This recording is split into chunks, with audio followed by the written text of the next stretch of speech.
interrumpo a mis interlocutores porque ya estamos transmitiendo en vivo e indirecto.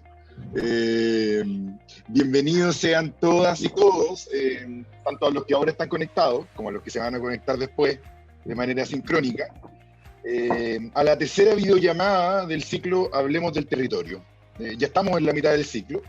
Hasta ahora hemos pensado cómo escribimos, cómo habitamos también los territorios sin tratar de reducirlo a una geografía únicamente, sino tratando de concebirlo también como comunidad, como relaciones. Hoy charlaremos sobre proyectos editoriales que, por su naturaleza y por sus propuestas, a mí me parecen fundamentales, al menos a la luz del escenario cultural que estamos viviendo. Para eso, lo primero, voy a presentar a nuestros interlocutores, a nuestros invitados. Creo que tenemos un panel de lujo. Desde Valdivia nos acompaña Yanko González, editor de la Universidad Austral, doctor en antropología, ilustre poeta, autor de libros emblemáticos de la poesía chilena contemporánea, por nombrar algunos: Metales Pesados, Alto Volta, algunos reunidos en esta preciosa antología que editó Lumen, que se llama Objetivo General. Viene con libro nuevo, recién estrenado, Los Más Ordenaditos, un cruce histórico y de memoria que revisa a una generación en dictadura y la influencia del fascismo en Chile, digamos. Desde Valparaíso también nos acompaña Giovanna Escármeta, diría yo que una de las personas que mejor conoce el mundo del libro en Chile y lo que significa también concebir un proyecto editorial, porque ha trabajado en muchas de las áreas que implica levantar un libro. Ha trabajado con editoriales extranjeras, ha desarrollado estrategias de difusión para reputadísimos escritores latinoamericanos, fue agente literario del mismísimo Pedro Lemebel.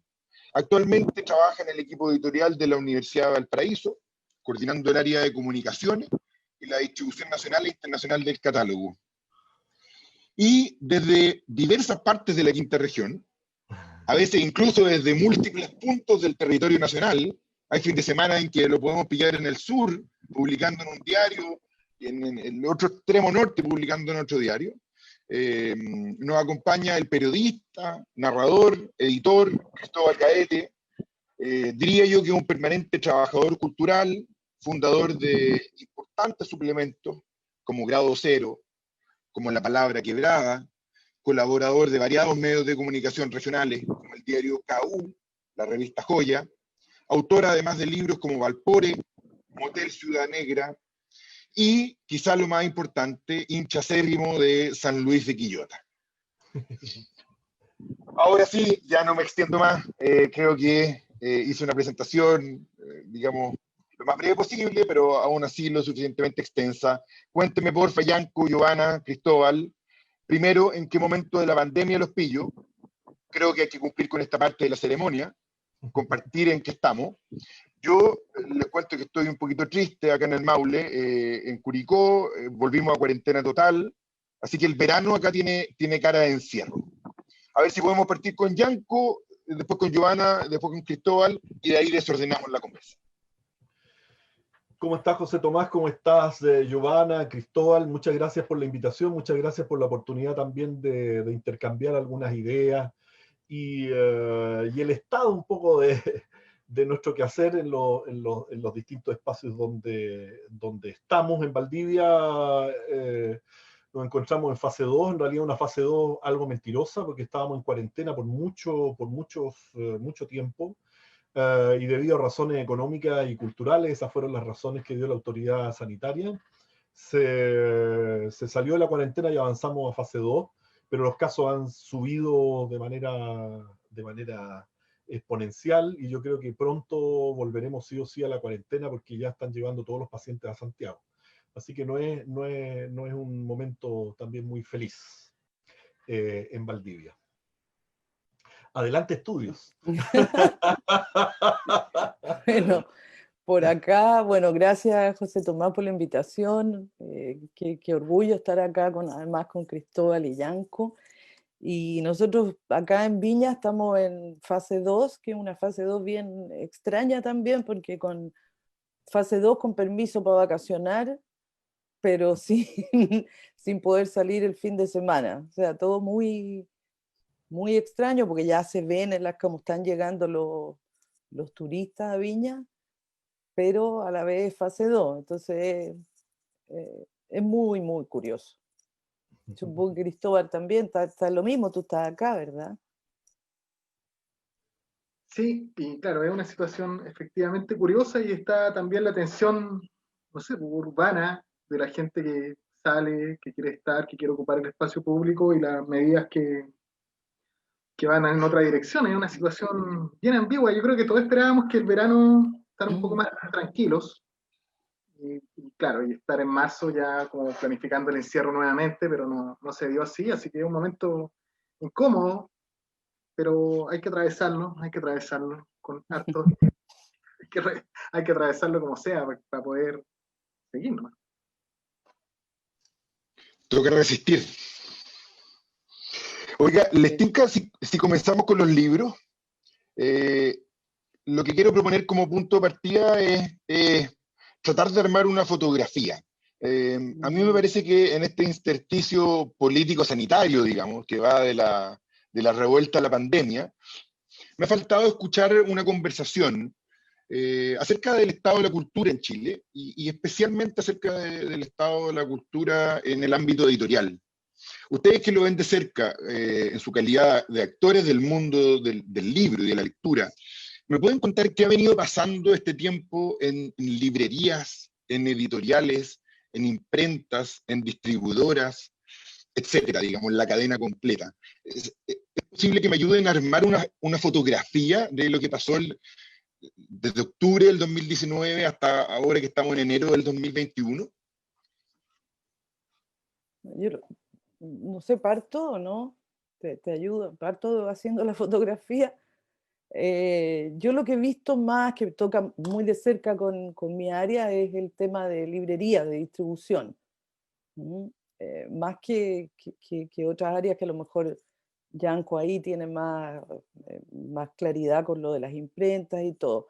De las librerías yo creo que, aunque no quería usar la palabra, pero sucumbí a decir reinventarse, tuvieron necesariamente que hacerlo, y los libreros, libreras y libreros han hecho de verdad un trabajo que ha sido absolutamente distinto. Primero, bueno, estaba la parte del estallido, ¿verdad? Donde tuvieron que, especialmente en las librerías de Valparaíso, y aquí voy a hablar un poco de la región, se vieron absolutamente afectadas. Y luego, cuando recién se recuperaban un poco, viene esto de la pandemia, que los libreros alcanzan a trabajar medio marzo, a vender, a estar, y luego lo que ocurre abril, mayo, junio es que bueno, no hay ninguna posibilidad de venta directa, pero además no todos estaban preparados para la venta online, para los despachos. O sea, porque hay todo un aparataje que hay que tener detrás para eso, también el personal, los traslados, la misma despacho desde imprentas hacia librería. Entonces, hoy día hablaba precisamente con Francisco Moat de Librería Lolita en Providencia. Me decía que él ve recién como un porcentaje un poco más alto en noviembre, donde podría decir que ya eh, nunca va a ser como era en años anteriores, pero sí que podía descansar un poco más, pero eso significó implementar la tienda online, que le ha pasado a varios otros libreros. eh, y eso, y el sistema de al paso también ha funcionado bastante, me lo decían otros libreros y también Francisco, que el tema ok, no se puede entrar, pero eh, estoy afuera y compro el libro. No sé si ustedes lo están haciendo así en Valdivia, Yanco. ¿Existe el sistema? Sí, acá acá las librerías han estado funcionando de manera muy mixta, algunos abriendo algunos días o en algunos momentos, dependiendo de la fase, distribuyendo ya, aceitaron, por así decirlo, la distribución de los libros vía, digamos, casi personalizadamente, ocupando sus plataformas informáticas.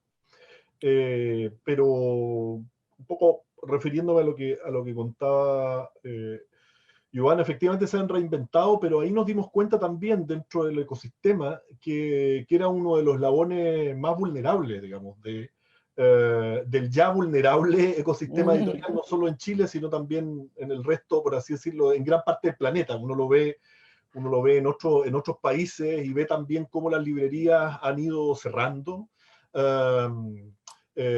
Ciudades, digamos, y pueblos con mucho boato libresco, ¿no? Que mezclaban incluso, digamos, libros antiguos y nuevos, han cerrado. Por lo tanto, en general hay una merma de librerías, digamos, en relación a lo que había hace 30, 40, 50 años atrás. Y por lo tanto era uno de los eslabones más débiles, y obviamente fueron los que sucumbieron más rápido. Nosotros como editorial, al mes, yo creo, 2 meses comenzada la pandemia, hicimos una campaña en favor de las librerías locales. Todo lo que nosotros vendíamos por nuestra plataforma digital de la editorial, el 40%, creo que el 35% que habitualmente se le pasaba a las librerías vía distribución, nosotros se los pasábamos después directamente a las librerías. Solo el lector o lectora tenía que decir: yo hubiese comprado el libro en esta librería que era su favorita, y nosotros después acumulábamos eso y se lo pasábamos a la editorial. Inmediatamente nos dimos cuenta, digamos, que era el eslabón más lábil dentro de la cadena. Ahora, si tú miras el panorama en general, digamos, y para no extenderme, porque en realidad el tema de la librería digamos, es un tema que más bien no solo un tema, sino también es un lugar, un espacio, un tópico, digamos, desde el punto de vista de la conversación, desde el punto de vista también del imaginario del mundo del libro, para mí muy, muy interesante. De hecho, estoy planificando un libro dentro de la colección que tenemos sobre libros, librerías, escritores, qué sé yo, que apunte justamente a esta figura del librero, ¿no? O de la librera.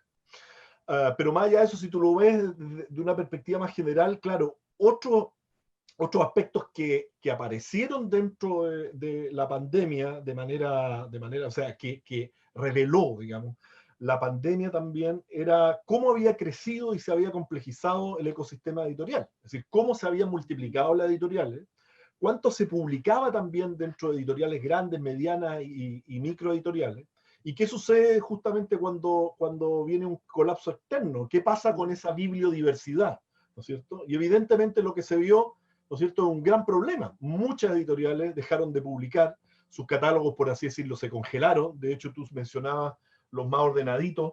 Hueves, por ejemplo, sacó, no sé, pudo sacar 2 o 3 libros en el año, una editorial que estaba publicando casi 20.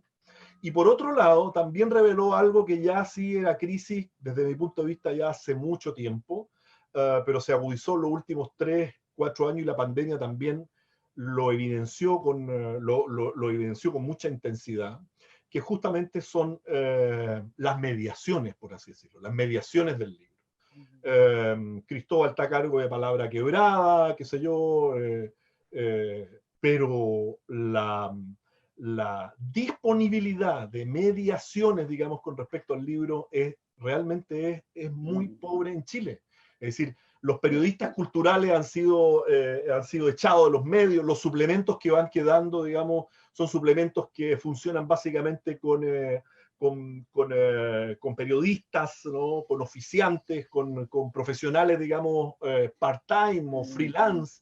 Por lo tanto, tenemos un espesor muy grande desde el punto de vista, digamos, de la producción editorial y las curatorías. Aquí salen libros muy buenos, digamos, incluso traducciones originales, en fin, pero tenemos 2 eslabones en la cadena, incluyendo las librerías, pero uno fundamental, que es la mediación, que está terriblemente, digamos,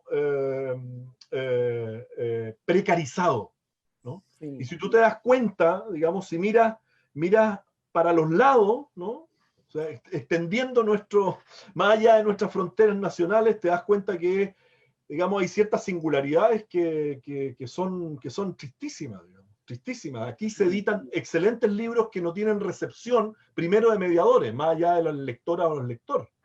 Y eso es increíble. Es decir, que no hayan medios incluso, o micromedios que puedan capturar, ¿no? Puedan procesar o de manera más remilgada, ¿no? Que puedan metabolizar ese esfuerzo editorial, ¿no? Y eso es realmente lamentable, es muy, muy penoso. Palabra Quebrada, como otros medios digitales, intentan, digamos, metabolizar eso, pero son esfuerzos, digamos, como lo sabemos, voluntaristas. No hay detrás, digamos, ni siquiera alguien que pueda sustentarse desde el punto de vista laboral con eso, ¿no? Y yo creo que eso es lo crítico, más que la producción en la diversidad biobibliográfica, yo creo que vamos a de nuevo recuperarla. El problema está en dos eslabones de la cadena, digamos, de las librerías, pero en la mediación, ¿no?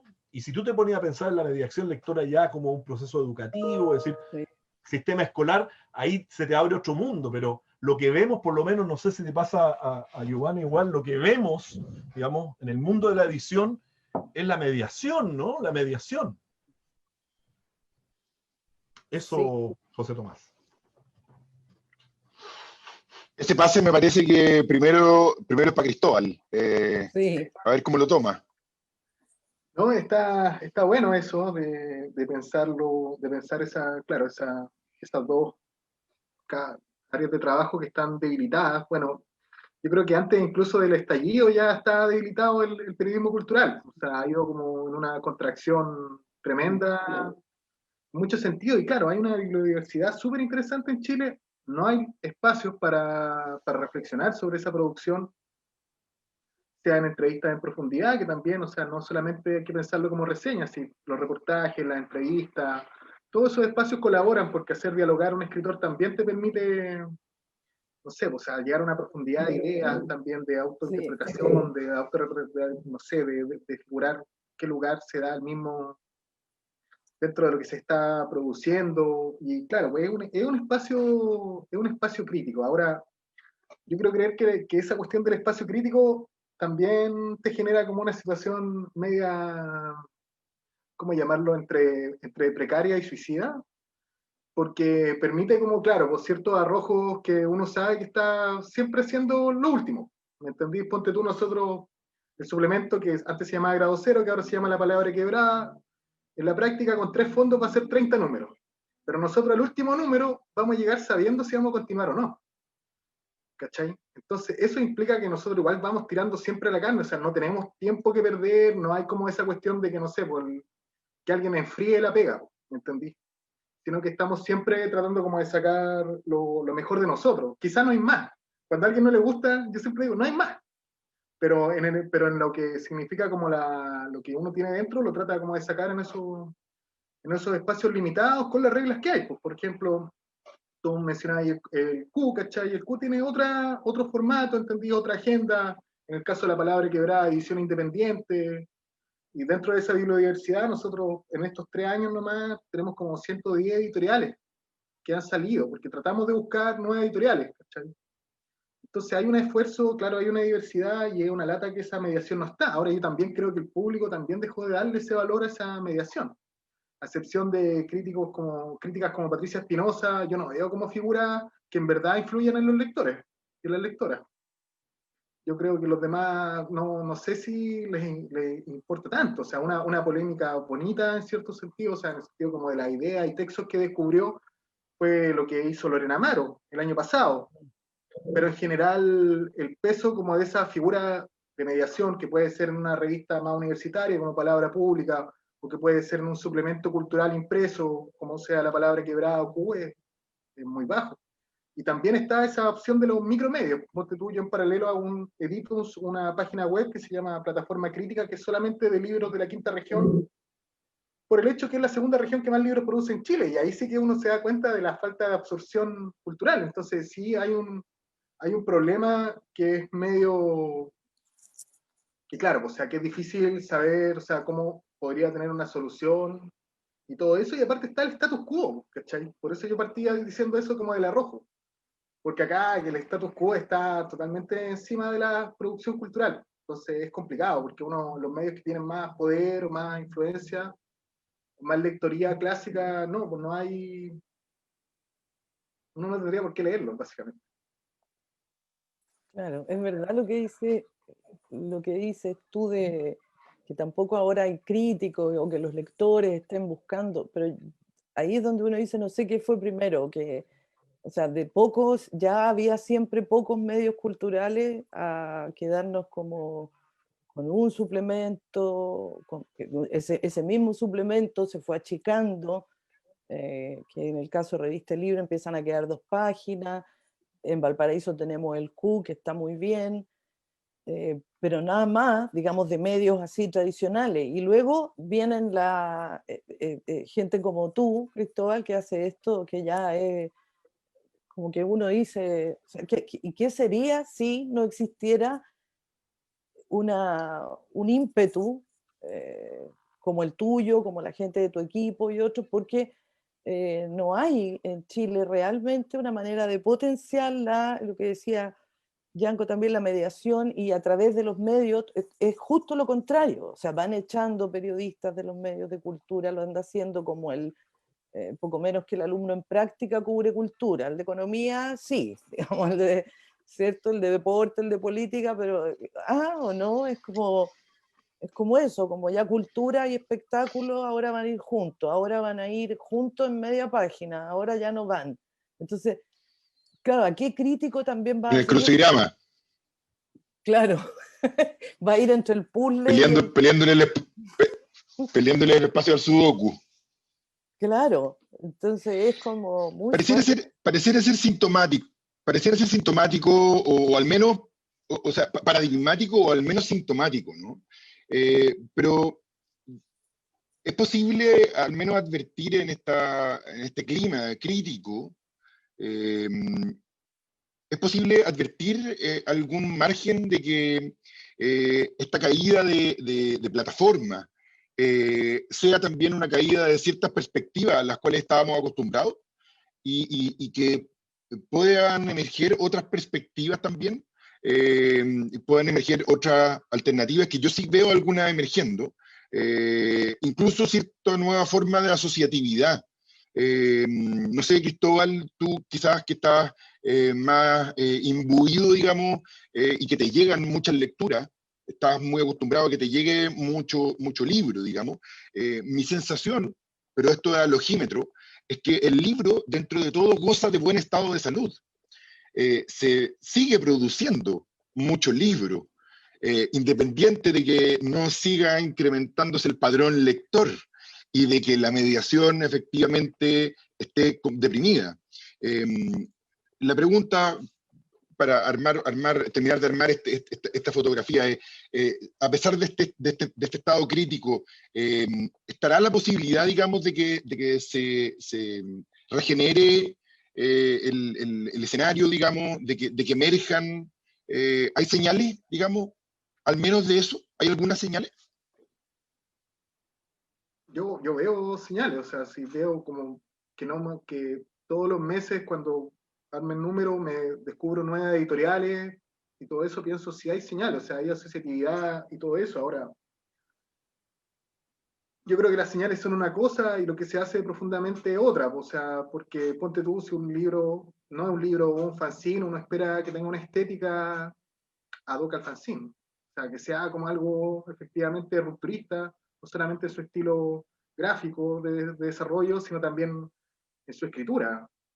Yo en realidad creo que cuando las situaciones son críticas uno hace lo importante, y también creo que hay otra gente que está haciendo libros que tiene que elegir lo importante, y por ahí los libros que leí el año pasado en particular me llamaron varios la atención, o sea, que encontraba que están bacanes, pero que habían menos libros, o sea, en junio, julio, agosto uno estaba buscando por debajo de las piedras con qué materiales trabajar, ¿cachai?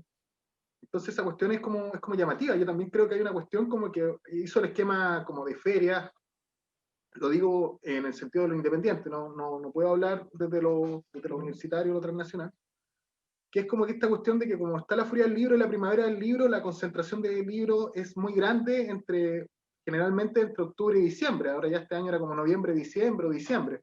Entonces tú alcanzás como ocupando la palabra de Yanko, que me pareció muy genial, así metabolizar, todos los libros que aparecen de un sopetón. Cuando un libro que aparece en marzo está solo, hecho para brillar, o en junio, ¿me entendís? Como que son libros que uno recibe así como iluminado el sobre cuando aparecen. Entonces, hay cosas también, ¿cachai? Que tienen que ver con prácticas que podrían estirar esa sensación de biodiversidad también, que son prácticas muy, muy cotidianas. Bien, quiero pasarme ahora a la República de los Lectores y celebrar precisamente algunos libros que me acompañaron, al menos a mí, durante la pandemia. Algunos de ellos son de la editorial que dirige Yanko, de la Universidad Austral, algunos son de la editorial de la Universidad de Valparaíso. En particular, marqué La tiranía del paper, de José Santos, que me pareció un golazo de media cancha. A final de año publicaron en la Universidad Austral La muerte de los filósofos, de Luis Chitarroni. Este libro, Ojo Crítico, un libro muy interesante, una especie de antología del chascarro, desafortunadas frases de críticos que lamentablemente para ellos quedaron impresas, sentenciando a obras y autores que luego el tiempo se encargaría de reivindicar para mala fortuna de los críticos. De la Universidad del Paraíso imprimieron por partida doble a una figura que hoy día, digamos, está en el centro del debate, Agustín Esquella, con libros como Democracia, Desobediencia. Imprimieron Viernes Santo, de Rafael Rubio, un libro premiado por la Academia de la Lengua. Incluso se dieron maña para armar un proyecto llamado Diario Íntimo de Chile, letras mayores en tiempos de pandemia, que ya le voy a pedir a Giovanna que nos cuenten. Varios de estos libros fueron reseñados o comentados por Cristóbal y su equipo. Y lo que quiero ahora, como segunda cosa, es invitarlo a que me ayuden a reflexionar acerca del siguiente asunto, a propósito de estos libros. ¿Cómo funciona para una editorial, que son universitarias también, la conjugación entre algunos saberes hiperespecializados a veces, por ejemplo, como los saberes que provienen del mundo científico, por ejemplo, o del mundo de la crítica literaria, con el sentido de pertinencia del libro, para que el libro se vuelva importante, para que el libro se vuelva interesante para públicos más generales, y no se vuelva únicamente, como decía Paul Valéry, a principios, digamos, de siglo, una lectura para 24 personas. ¿Cómo el editor cuida ese balance? Porque estos libros que estoy mencionando precisamente son libros que editoriales universitarias logran abrir a un público y se vuelven de interés general. Aquí el maestro Yanko tiene que empezar pues, con la tiranía del paper. Giovanna, yo pensé que tú me ibas a salvar aquí, pero ya, si quieres yo parto. Mira, la verdad es que claro, tú, José Tomás, has dado en el clavo de uno de los problemas de las editoriales universitarias, aunque habría que decir de las editoriales universitarias más, por así decirlo, más jóvenes dentro del concierto latinoamericano y particularmente chileno. Las editoriales universitarias con más solera, digamos, y más historia, ¿no? Europeas lo fueron resolviendo, digamos, no con tantos problemas, porque muchos de los saberes que se generaban, digamos, en la universidad, como polos casi únicos de generación de conocimiento, eran los libros que las lectoras y los lectores tenían que forzadamente leer. Por lo tanto, digamos, más allá de la vocación comunicativa que tenían los libros o interpeladoras, digamos, de cierta contemporaneidad, y los lectores estaban obligados a leerlos, pero poco a poco, obviamente, la oferta y complejización, digamos, del ecosistema editorial a lo largo, digamos, de varios siglos, hizo que, y la especialización y sobreespecialización hizo, obviamente, que las editoriales universitarias en general quedaran a trasmano, es decir, generando, digamos, libros codificados para lectores extraordinariamente especializados y, por lo tanto, quedaran en el acuario, ¿no? En un acuario editorial. Y yo creo que las editoriales universitarias más jóvenes, yo creo que tengo la impresión que se fueron dando cuenta de eso muy rápidamente. Tenemos varios casos en Chile, estoy hablando por lo menos de los últimos 20 años, es decir, imagínate que la editorial de la Universidad Diego Portales parte colocando, digamos, colocando su sello, finalmente, colocando su sello y su imagen universitaria, publicando un libro de poesía en un formato, digamos, grande, ¿no? Es decir, es curioso porque en realidad ahí lo que había era una apuesta extraordinariamente arriesgada, pero que concentraba un alto poder simbólico en la jugada, digamos, ¿no? Es decir, que es lo que se reviste toda editorial, más allá que sea universitaria. Por un lado, por así decirlo, lo económico, y por el capital económico, por otro lado, el capital simbólico. Pero esa jugada, digamos, ya venía compasada con el darse cuenta de la editorialidad universitaria que tenían que tener al menos el ojo puesto, por así decirlo, en la extensión de la universidad y sus saberes, y el ojo puesto también en los propios saberes y cómo eran más o menos comunicados a públicos que siempre iban a ser relativamente o especializados. En nuestro caso nos dimos cuenta, obviamente, de manera bastante rápida, solo viendo también las editoriales universitarias que estaban funcionando hace 30 años o 40 años, que seguían la modalidad de publicar, ¿no es cierto?, la antología de papers de sus académicas y académicos en un formato, digamos, con lomo, ¿no? Y por lo tanto llegaban a esas personas que Valerí, ¿no? Citaste a Valerí, José Tomás, creo, ¿no? Y por lo tanto, transformar eso significaba una labor de curatoría y de investigación enorme. Eso también lo que la gente, digamos, y los colegas cuesta hacer entender, digamos. Es decir, cada libro, tú nombraste algunos de nuestros libros que hemos publicado, pero detrás de eso no es que uno llegue y dice, oye, ¿sabes, agente, consígueme un libro? Me interesa esta temática. Es decir, como no somos una transnacional ni tampoco tenemos una musculatura económica y somos como el equipo de Giovanna, que son 4 personas, que soy acá también, nosotros somos 4 personas y sobre, digamos, y sobre algunas recae el hecho de investigar, tal como tú haces un trabajo de investigación en el mundo académico, pero aquí se trata de decir cuál es la necesidad intelectual, ¿no es cierto?, que requiere cierto campo cultural y el cual hay que tensionar, ¿no? ¿Cómo hacerlo sobre eso? A propósito de citarte La tiranía del paper. Bueno, ¿quién está trabajando? ¿Cómo hacemos un libro que partió con un artículo? ¿Cómo lo transformamos en libro? En fin, autoría distinta y que implica básicamente son 1 o 2 años de investigación hasta que va cuajando el libro. Ahora yo estoy trabajando en libros que van a salir en el 2022-23, porque, claro, si tuviéramos más recursos podríamos acortar esos trechos, pero, ¿te fijas? Es un largo proceso que implica investigación, además en el campo editorial, por así decirlo, más ancho que en nuestro país, encargos de libros también, ¿no? Y obviamente estar leyendo, bueno, le debe pasar, no sé, no solo en el ámbito de la revista, sino en la editorial. Giovanna, o sea, tener, no sé, manejar 30 lecturas simultáneamente y a la vez estar editando, José Tomás, porque tú sabes que la escritora y los escritores, como decía un viejo editor, no escriben libros, escriben textos, ¿no?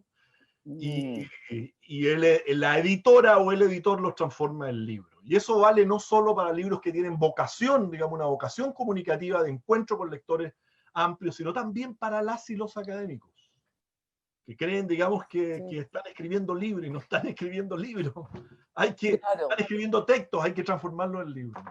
O a lo mejor también, escuchaba Jan, hay papers que, a propósito de la tiranía del paper, que se debían quedar en paper nomás. O sea, posiblemente hay un ensayo, hay un manual, hay un grupo de apuntes de clase, ¿qué es eso? Y hay otros que tienen que ser posiblemente un libro. Nosotros tenemos un concurso académico para la colección académica, llamamos anualmente a un concurso para los académicos de la universidad, solo de la UB. Y ahí postulan, parte de las bases, algo que es fundamental, es que el libro tiene que estar completo, independiente, que después, claro, hay un proceso de edición importante y todo, que está a cargo ahí de nuestro editor, Ernesto Pfeiffer, pero el libro tiene que estar completo y que tiene que ser un libro. Es difícil explicar eso en unas bases, como dices, y también en todo tipo de bases. Como dices, tiene que ser un libro. ¿Mm? Eso. Cristóbal, Sí, oye, quiero decir algo. ¿cómo lo ves desde...? Bueno, qué bacán, José, que nombraste esos libros, porque libros como el Ojo Crítico tocan justamente el problema de la crítica en medios, o sea, como de escribir de un libro, arrojarse a acertar o fracasar, y son libros aparte que son divertidos, que son puentes para otros, para otras lecturas. También sucede lo mismo con El sótano del perro vagabundo, porque tiene como esta cuestión como de la época de los autores rusos que da, entonces uno puede como salir a múltiples lecturas. Y creo que como pensando en el tema que nos convoca, que es la provincia, es una cuestión como fundamental en el desarrollo de la identidad de un, voy a llamarlo muy vagamente, agente intelectual, o sea, puede ser cualquier otro nombre así, como lo que se hace, porque no en provincia no tiene acceso a todas las bibliotecas, no tiene acceso a todos los libros que se venden, porque las librerías tienen su curatoría. Por ejemplo, en Valparaíso, la formación mía personal es como esos arcillas que están atrás mío, que son libros usados a 500 y a 1000 pesos. Eso es, Feria de Avenida Argentina, Calle Uruguay, libros de cajas de plátano. Entonces, cuando hay editoriales universitarias que empiezan como a como activar como otro tipo de lecturas, como inesperadas, o en mi caso, no sé, por ejemplo, el trabajo que hizo Ennio Morteo y Alan Brown en la Universidad de Valparaíso, son autores que, ponte tú, no sé, pues yo trabajo el tema territorial y yo estoy seguro que no podría haberlo hecho si no fuera por el trabajo de ellos.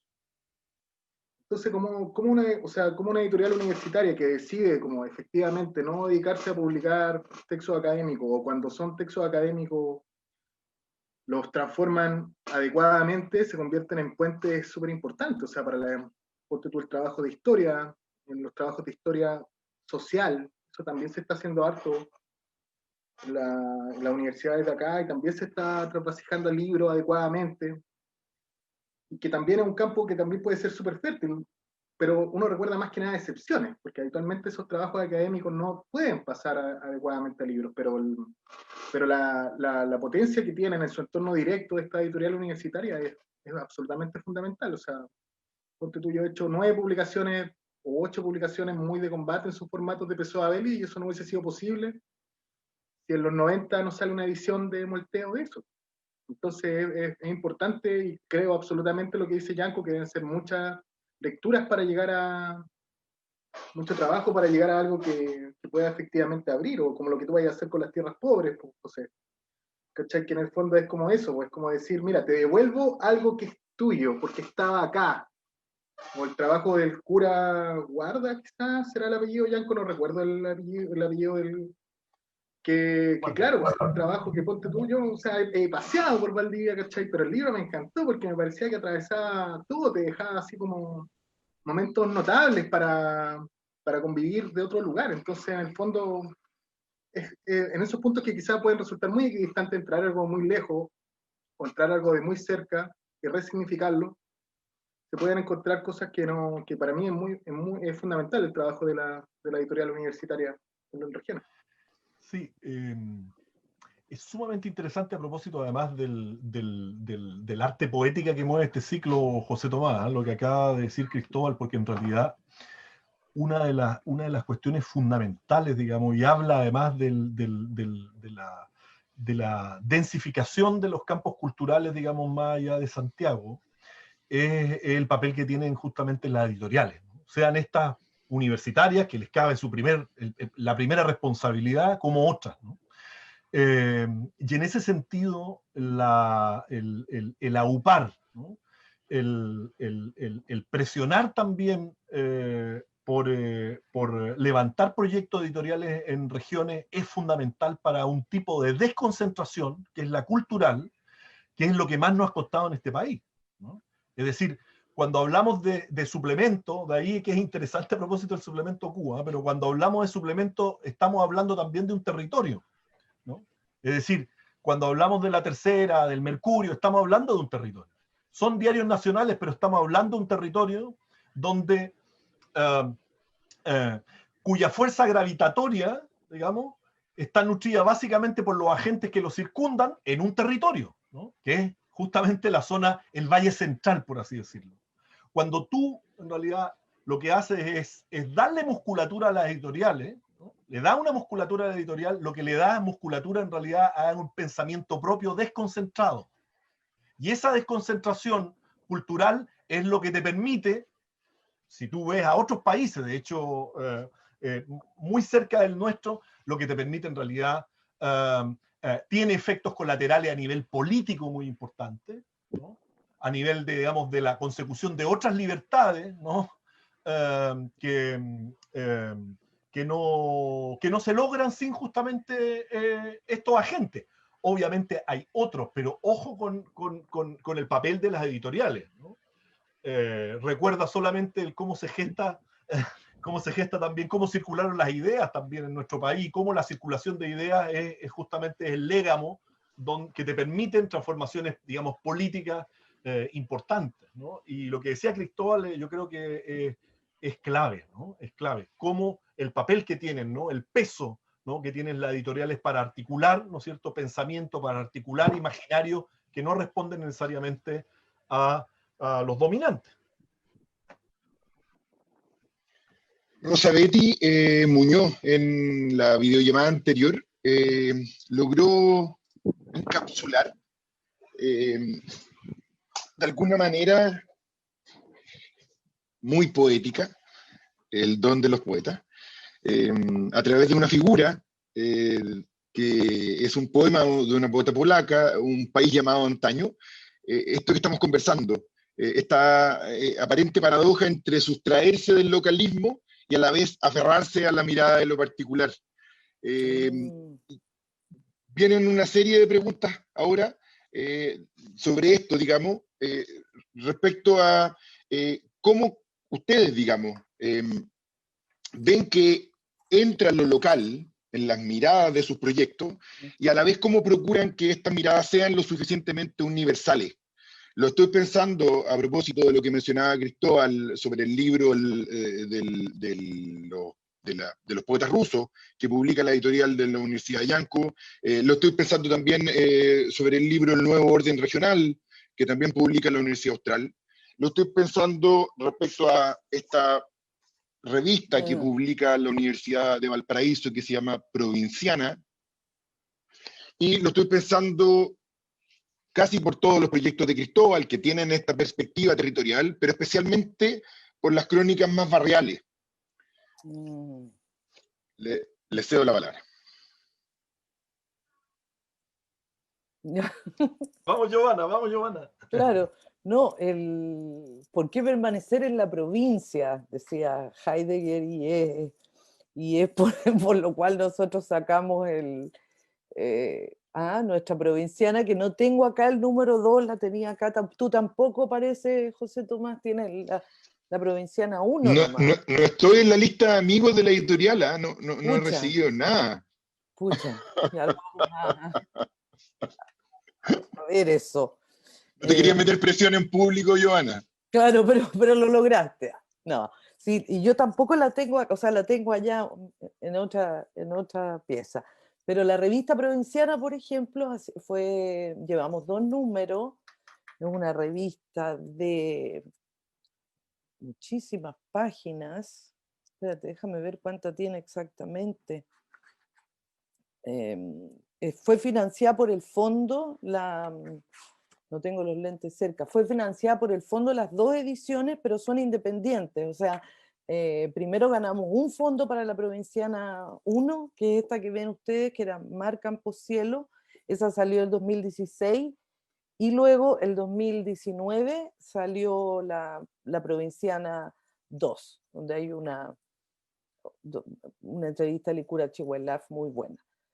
Pero bueno, como te decía en un principio, ¿por qué permanecer en la provincia? La provinciana trata de dar la respuesta, que es porque la riqueza está en la provincia, a diferencia de cómo lo vemos siempre en ese lamento también que hay generalmente con lo provinciano, que es como un lamento también. Estoy como lejos, estoy sin acceso, me dejaron de lado, que ha sido, bueno, porque así ha sido, digamos, porque Santiago hasta hace muy poco era Chile según los chilenos. ¿Mm? Y esa vuelta tiene que darse como un poco lo que decías tú, de que las editoriales, no solo universitarias, pero con mayor razón aún, tienen que hacer, formar también opinión. Y una de esas es, por ejemplo, eso, salir hacer desde la provincia algo que sea, como dijiste tú, José Tomás, igualmente... Universal. Exacto, exacto. Eso como para contarles un poco hacia la rápida, porque veo que el tiempo está corriendo para que aquí los maestros hablen también. Y yo dije, hablo corto, ¿te acuerdas cuando te dije al principio? Oye, yo hablo corto, así que tú dime que hable. Y ahora he hablado mucho. Entonces les doy el pase a los muchachos. Dale, Cristóbal, dale nomás. Bueno, Yanko, respecto a lo último que decías de la crónica más barrial, pucha, sí, pues he tratado de escribir ponte tú, la misma pandemia me da un material inesperado de escritura. Ponte tú, una de las primeras cosas que escribí en el suplemento del año pasado fue los libros que veía en la calle. Porque antes de que nos encerraran totalmente, los libros que tiraron a vender en la calle eran los libros más bacanes que tenían los libreros que iban a vender en la calle. ¿Cachai? Ahora ponte tú, desde ese momento hasta ahora, nunca se recuperaron los libros que circulaban en la calle. ¿Cachai? Uno encuentra unos pocos piratas, bestseller usados, pero no hay como... No está la circulación informal anterior, ¿me entendí? Y yo trataba como de ir escribiendo en todos los lados que he podido, colaborando en otros lugares también, de eso, pero claro, o sea, quisiera como recuperar esa cuestión como del peso simbólico que tienen las editoriales universitarias en provincias por el tema de que, ponte tú ahora, como antes decía, en la quinta región, es la segunda región donde más se producen libros en Chile, después de la metropolitana, hay editoriales excelentes, ¿cachai? Como Catálogo, Mundana, Kimber, pero no tienen el peso simbólico que tienen las universidades. Entonces, por ahí como que también entra como ese espacio formativo tan importante que tienen las universidades. Ponte tú, no sé, recuerdo la edición del Larkin de la Valpo, o la de Emily Dickinson, como ediciones importantes, ¿cachai? Como para hacer desde un lugar no central. Por más que sea semicentro, o sea, también uno entiende que la épica de un escritor de Copiapó es muy distinta a la de un escritor en Valparaíso, o sea, es lógico. O sea, no quita eso. Y no sé, yo tengo un infinito amor a este papel como más desechable, papel para envolver verduras, zapallos, pescado y otras cosas, por supuesto, porque mi conocimiento, no sé, va muy vinculado a eso, o sea, leer diario en la casa, ya también pescar la revista y todo eso, porque también ese tipo, como la misma revista provincial que tú mostráis, son revistas que tienen harto tiempo por delante. O sea, pareciera que son hechas para determinado instante, pero las revistas tienen peso. Entonces, por eso también está como esa estampa de dejar dicho lo que hay, como lo que uno ve alrededor, porque uno sabe que por más que se puedan volver zapallo y otras cosas, las revistas y los diarios tienen otro valor. Mira, por ejemplo, lo que tengo acá. Esta revista está entrevistado a Yanko González. Yo no sabía que la matadera, claro. la encontré en una feria, ¿entendís? Cuando yo tenía 17, 18, 19 años. Y digo, oye, pero ¿qué onda estos poemas de Yanko González? ¿Qué onda este entrevistado que es un personaje? O sea, como, cuando me tocó entrevistarlo en Cuba, estaba así como, ¡ay! Así como, porque era como la imagen, como la primera imagen que te impacta y se queda contigo. Entonces, yo creo que hay harto que decir, o sea, como en el sentido de cómo se van resignificando los materiales. Ahora mismo, hoy día viene un amigo que vende muchos libros en ferias, y como hay una feria en Santiago, se los lleva desde acá. Y claro, se llevó como, no sé, 50, 100 suplementos que yo no tendría en una situación no pandémica, porque me llegan 100 por cada edición y no tengo a quién pasárselo ahora. Claro. Entonces son como, no sé, o sea, yo creo que la vida del libro también está volviendo, paradójicamente, en esta pandemia lo barrial, porque ponte tú, las editoriales venden mucho a partir de sus pequeños tirajes en redes sociales. ¿Cachai? Hay personas que yo conozco que hicieron tirajes de 100 libros o reediciones de 100 libros y los vendieron todos. Porque ahora como que más encima no necesitáis como lector, necesitáis un consumidor que en el momento del Instagram vea la imagen y diga, no me aguanto, lo quiero ya. Pero tú dices, ahora en pandemia pasó Ahora así. en pandemia. Y, Sí. como que, y he hablado con libreros que, ponte tú, en Instagram, cosas así, los locos han vendido como así, pero como Mucho. nunca habían vendido. Entonces, por eso decía desde un principio, o sea, quizás este otro momento también los tirajes bajos pueden como permitir otras cosas, entendiendo como las lógicas regionales, que no son tanto tampoco, porque, no sé, en el tiempo que yo tenía una editorial, donde hice publicaciones, hacía publicaciones en un cibercafé, en un subterráneo cibercafé, como esta, como cosía, era amigo del loco que era cajero y nos dejaba imprimir. Las vendíamos la mayor parte en Santiago igual. Hay una paradoja ahí. Sí. A propósito de lo que decían, ¿eh? y transformar estos objetos en objetos de deseo también, ¿eh? Yo creo que una gran apuesta que puede sonar algo sexy, pero en realidad la gran apuesta en realidad es invertir la obligatoriedad de la atención. Yo creo que cuando invertimos la obligatoriedad de la atención, ahí se produce un cambio, digamos, estructural y significativo. Es decir, cuando en realidad los sujetos que habitan la centrópoli están obligados, digamos, a enterarse de lo que está publicando una editorial en Copiapó, que está haciendo alguien, digamos, en Reumén o en Temuco, porque hay una editorial universitaria o hay una editorial independiente que tradujo a Philip Larkin, digamos, estamos, creo yo, haciendo mucho más no solo por reivindicar nuestros territorios, sino por enriquecerlos, ¿no? El enriquecimiento no va por el ensimismamiento identitario. El enriquecimiento va con las capacidades de diálogo. Tú ves, por ejemplo, es muy notable lo que ha pasado en Bahía Blanca, por ejemplo, en Argentina. No sé, quizás Cristóbal o Giovanna saben que ahí hay unos maravillosos poetas, ¿no? Hay una tradición poética increíble, digamos. 2 o 3 autores, digamos, que se leen habitualmente en gran parte, digamos, del mundo habla hispana, son de ahí y habitan ahí, digamos, ¿no? Pero detrás de ellos hay una editorial que es la editorial Vox, y lo que hizo la editorial Vox es publicarlo a ellos, por cierto, pero dentro de su catálogo se codeaba par a par, digamos, con todo lo que se producía a nivel internacional en la lengua y obviamente con la Centrópolis, que era Buenos Aires, ¿no? Por lo tanto, autores de Buenos Aires lo que querían era publicar en Vox, ¿no? Vox publicaba, digamos, 10, 12 títulos en un momento de poesía y otras cosas al mes, digamos, y una editorial además muy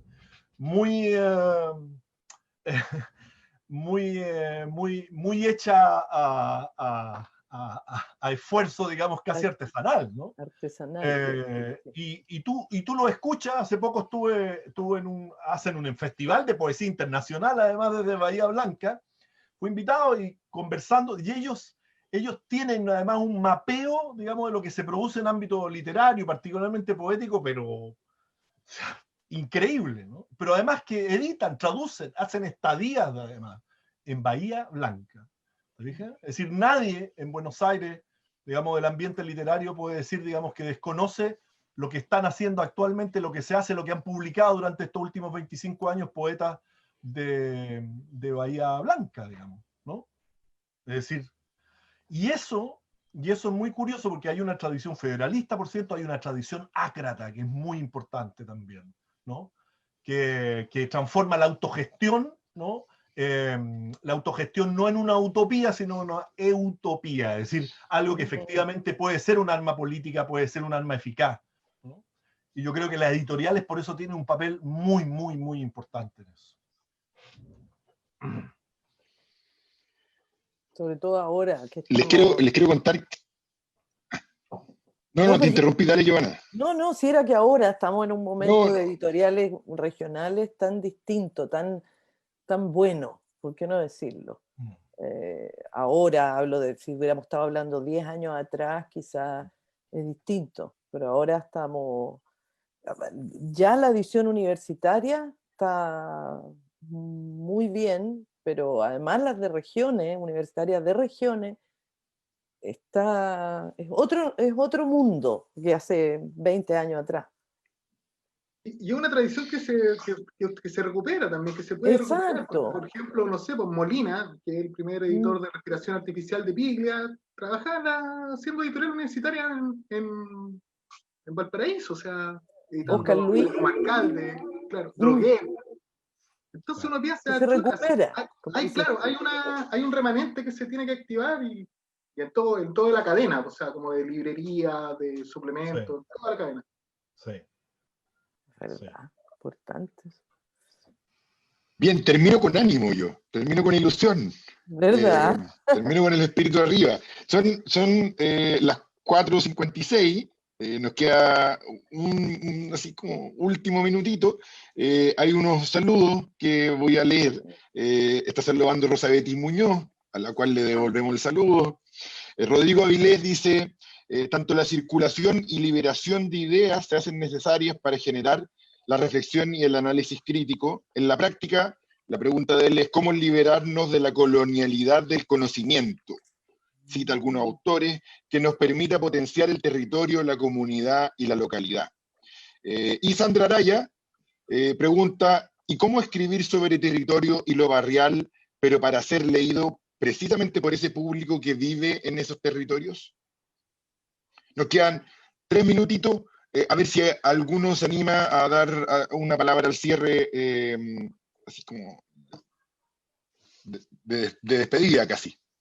Sí, yo, digamos, un minuto, porque la última pregunta es muy importante.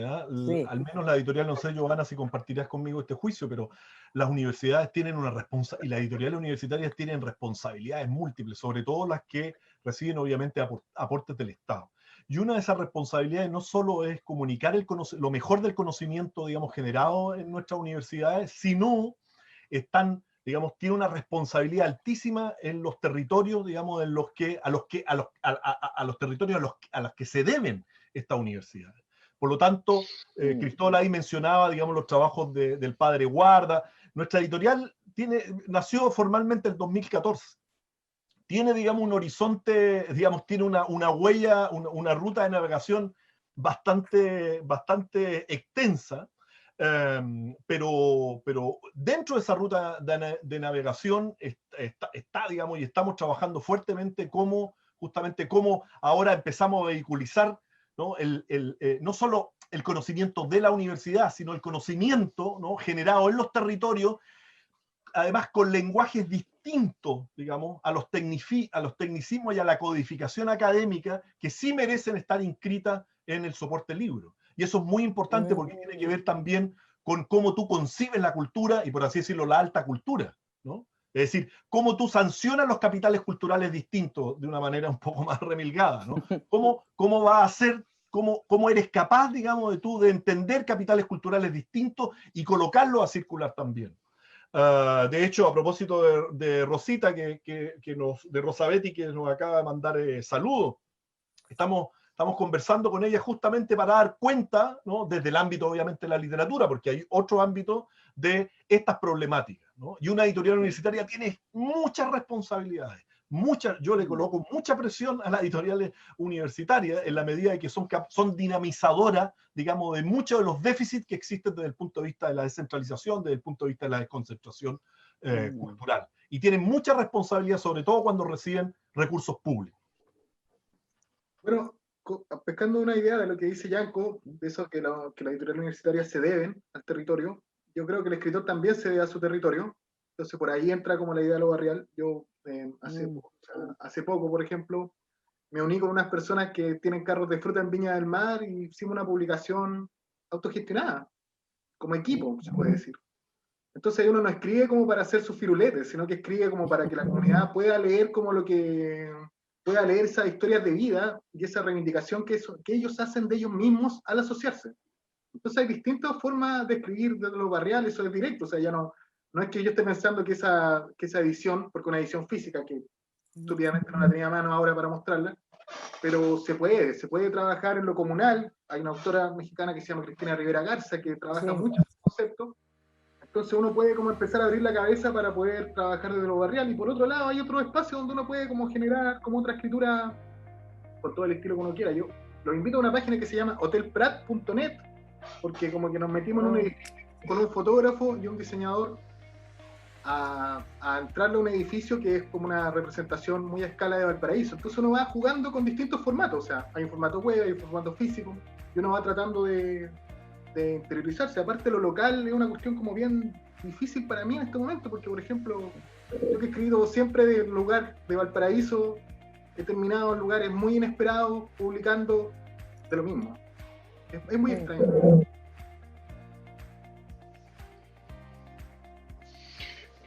Bien, se cumplió la hora. Quiero agradecerle enormemente que nos hayamos logrado conectar. Una de las desgracias, o sea, una de las gracias de esta desgracia es poder estar al alcance de una videollamada, y me pone muy contento que hayamos podido comunicarnos, porque creo que parte de por qué este proyecto de libro y revista es tan fundamental es porque comparten algo en común.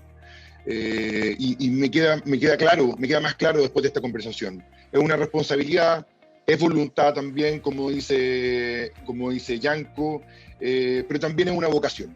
Así que muchas gracias, los dejo invitados a la conversación que vamos a tener el próximo miércoles, de nuevo a las 4 de la tarde, con Tomás Harris, Claire Mercier y Claudio Maldonado, para ver qué tiene que decir la literatura en estos tiempos de muerte.